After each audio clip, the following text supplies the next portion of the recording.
Zacchaeus the Cheater. Zacchaeus was a little man. He was a rich man, but no one in all of the city of Jericho liked him. It wasn't because Zacchaeus was a little man that no one liked him. It wasn't because Zacchaeus was a rich man that no one liked him. It was because Zacchaeus was a cheater. Every day he sat beside the king's money bags in a tax booth where people came to pay taxes. Every day he cheated the people who came to pay. This is the way Zacchaeus cheated. If Farmer Philip's tax was 1 silver coin, Zacchaeus charged him more, maybe as much as 2 silver coins. Farmer Philip frowned, but he had to pay. After Farmer Philip had gone on his way, Zacchaeus dropped one of the silver coins into the king's money bags, but the other silver coin he slipped into the pocket of his robe. Camel trains passed through Jericho carrying loads of salt and spice on their empty backs. Always the owner of the camel train must hold his camels at the tax booth and pay tax money on their loads. And always Zacchaeus charged too much tax money.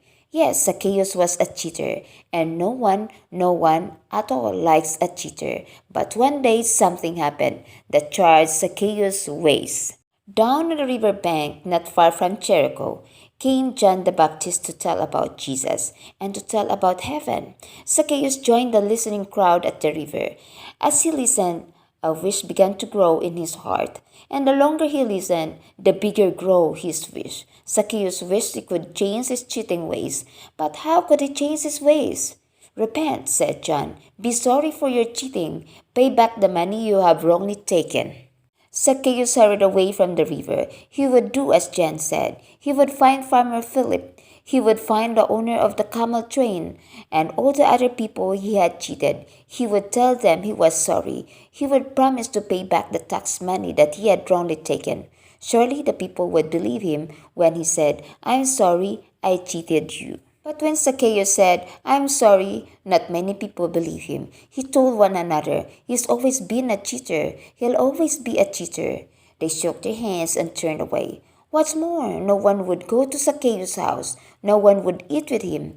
Poor Zacchaeus, what should he do? If only he could see Jesus, just to look on Jesus' face would help. And then, one sunshiny morning, a messenger came running into the city, shouting as he ran, "Ho, everyone! Jesus is coming up the road! Jesus will pass through the Jericho!" Men and women left their work. Boys and girls left their play. They ran to the street where Jesus would pass by. Zacchaeus didn't even take time to snatch up the king's money bags. He ran with the crowd. But when Zacchaeus reached the gate where Jesus would enter Jericho, the narrow street was jammed with people.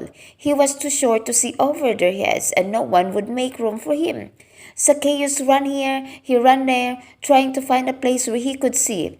He must see Jesus. He had to see Jesus, but how could he? And then Zacchaeus remembered something. Zacchaeus remembered a sycamore tree that grew beside the city gate where Jesus would leave Jericho.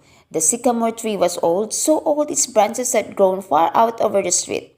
Zacchaeus turned face about and raced down the street ahead of the crowd. He reached the sycamore.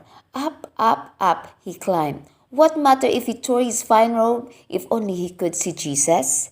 Zacchaeus climbed out on a branch of the sycamore. He could see the throng far up the street.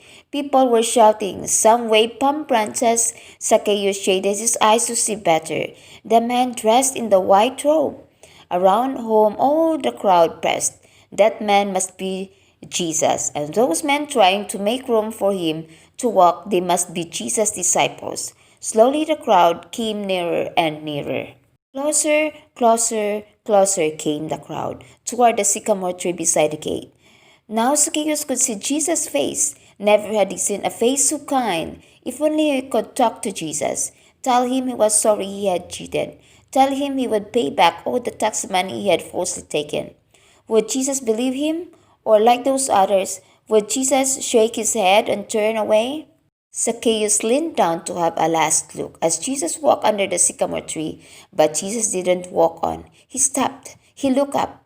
"Zacchaeus," he said, "make haste and come down, for today I must abide at thy house." Zacchaeus could hardly believe what he heard. Jesus knew his name. Jesus was coming to his house. Jesus would eat with him. Zacchaeus crumpled down out of the tree. At the foot of the sycamore tree, Zacchaeus stood before Jesus and made a promise. No, he made two promises. Lord, he said, the half of all that I own I am giving to the poor, and if I have taken anything falsely, I am paying it back 4 times. Jesus held out his hand to Zacchaeus. Jesus believed him.